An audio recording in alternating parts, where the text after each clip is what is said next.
buenos que uno presenta porque no tiene tiempo, no le provoca. Pero cuando un amigo tiene un libro bueno y se lo pide, es de honor y gentileza y agrado y maravilla aceptar la apuesta. Entonces, ¿por qué estoy aquí? Por amistad. Porque yo considero que me parece bacán presentar el libro. Pero ahora, ¿por qué ustedes deberían también elegir ese libro y leerlo? Esa pregunta se me hacía realmente complicada. ¿Por qué cada uno de ustedes debería optar por este ejemplar cuando puede optar por leer El Quijote de la Mancha, o comprárselo, o La Divina Comedia de Dante, o elegir tal vez un muy buen libro de Vargas Llosa, o tal vez de Coetzee, elegir Desgracia, o incluso comprar un libro de Daniel Alarcón o de Alejandro Zambra, autores contemporáneos? ¿Por qué este libro y no aquellos? Y entonces esta presentación intenta responder a esa pregunta. ¿Por qué este libro, frente a los demás, es una buena opción? Al margen de los méritos que intentaré esbozar. Leer El Quijote de Cervantes y leer La Divina Comedia de Dante es obviamente una gran experiencia. Pero no tenemos una cercanía temporal, tampoco espacial, ni tampoco vivencial con esos libros. Entonces, si bien es una experiencia maravillosa y grande, no tengo la opción de buscar al autor y preguntarle algo que me intrigó. En todo caso, también no tengo la oportunidad de sentir las experiencias directas de un tiempo en el cual convivimos. Por lo tanto, creo que leer La Armonía en los Mapas frente a Quijote y La Divina Comedia es importante la opción si es que uno busca algo vivencial y cercano. No digo que sea mejor, digo que tiene un valor al costado que me parece importante tomarse en cuenta. Sin embargo, ¿qué pasa con un clásico moderno, un clásico vivo? Tenemos ahora a Vargas Llosa y Coetzee, podemos hablar de Murakami y a McEwan. ¿Por qué no ellos? Ellos están vivos, están cerca territorialmente, están cerca vivencialmente, están cerca espacialmente. Bueno, no es muy fácil llamar a Vargas Llosa y decirle, oye, tengo una duda sobre la ciudad de los perros. O Murakami nos contesta un correo y nos diga, sí, te voy a dar la entrevista, a mí me dijo que no me la iba a dar. Entonces, a veces no es muy fácil, porque a uno le gustaría preguntar algo al autor, pero eso no es un valor tampoco per se. En todo caso, creo que esos autores clásicos vivos no son de fácil acceso, pero no ese es un valor agregado para elegir el ejemplar, porque tenemos gente que sí es de fácil acceso. Uno puede mandarle un correo a Daniel Alarcón es un valioso escritor, y en ese correo decirle, oye compadre, porque con Alarcón se habla en compadre y no compadre, tengo una duda, quisiera hacerte unas preguntas sobre Guerra de las Velas. O sencillamente compartir un correo electrónico con Alejandro Zambra, el gran autor chileno, el valioso autor chileno de menos de 30 años, y hacerle unas consultas, o sencillamente sentir que el mundo que refleja Zambra o Alarcón son cercanos, propios, sí, pero también cercanos, vivencial, territorial, espacialmente.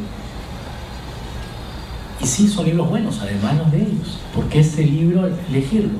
Porque me parece un libro competitivo, bueno, y no solamente porque el autor está aquí, no solamente porque el autor lo conozco y puedo preguntarle sin mandar un correo, sino por algo más.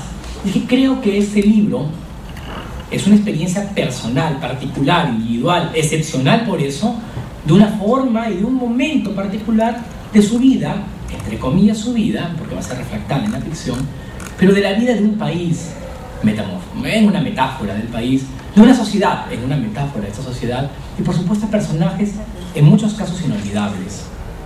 Entonces, creo que un libro de nuestro tiempo merece ser leído por esa singularidad para mirar. Pero claro, eso es propio de Omar, como es propio también de Alarcón y de Zambra. ¿Por qué este frente a Alarcón o Zambra? Pues bien, creo que todos los libros valen la pena leerse, esa es mi conclusión. Todos. Solo que no podemos leer todos. Yo ya leí a Alarcón y a Zambra, ya leí a Salomé, podría buscar otro. ¿Pero por qué regresé a Salomé? Porque a veces hay un conjunto de azares y de voluntades que hacen que elijamos un libro. Mi pretensión hoy es que ustedes encuentren ese azar y también esa voluntad para elegir este ejemplar.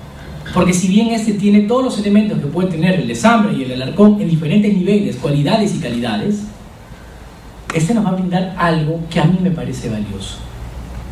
Y entonces, como el azar no depende de nosotros, yo voy a intentar aguijonear su voluntad para que lean este libro.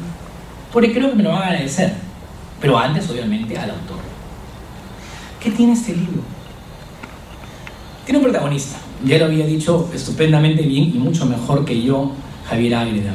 Y este protagonista es un protagonista particular, es un protagonista que va a tomar un avión, y ese tomar un avión lo despliega 15 años atrás y nos muestra cómo era su vida colegial en esa novela Iniciación que bien mencionaba Javier.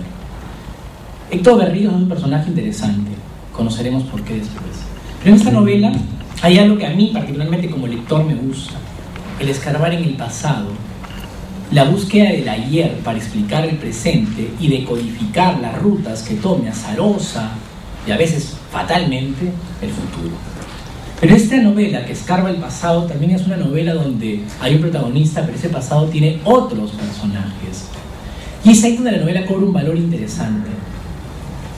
Los demás personajes no son un coro que está alrededor de Héctor Berríos, el protagónico, sino que son personajes que permiten la vitalidad de Berríos.